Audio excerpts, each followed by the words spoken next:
Hürmetli vatandaşlarımızdan ikincisine başlayımız. Prezident Obama Yaponiyanın veziri Shinzo Abe bilen görüştü. Ve iki devlet ittifakı yemirilmez ittifakdır dep görsetdi mavzulu haber. Amerika avazının Xitay til programması ilan kılındı. Haber mundaq başlandı.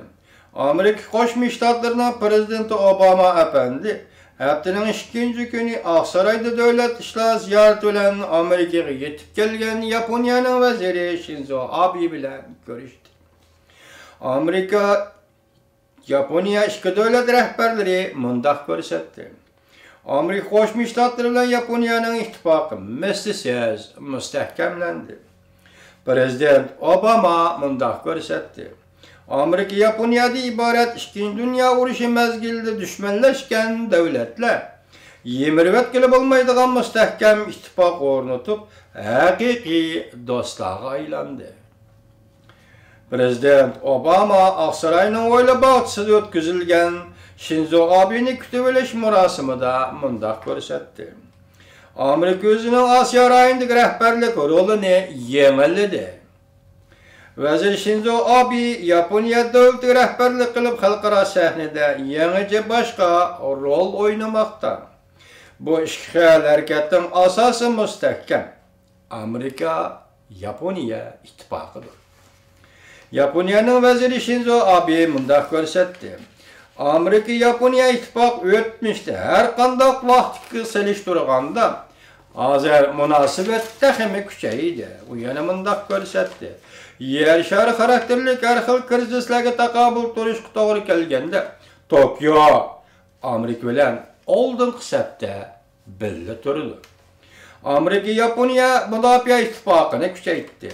Vezir Shinzo Abe Qatarlıq Yaponiya əməldarları 27. gün New York şəhərdə Amerika əməldarları bilen söhbətləşdi. Müdafiə ittifakını küçeytişki iki tərəf birdək qoşuldu. Bu iş umumi yüzlük halda hərbi küçünü kengaytıvatqan Jungo'ga qaytırılgan inkas dep qaraldı. Muxbirlarning kütüveleş yığılada Amerika Qo'shma Shtatlarının devlet işler katibi John Kerry efendi mundaq görsetdi.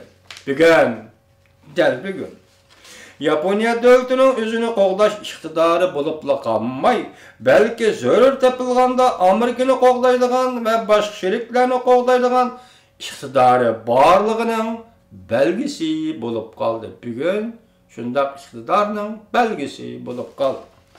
Washington'un hamkarlaşıp Yaponiyanı qoğdaş mecburiyeti var. Devlet işler katibi John Kerry efendi yana bir qatim kafalet berip Jungo ve Yaponiya territoriyası tavalligideki Senkaku arallarına degilik hukuku barlığını bayanat kılıvatıdı.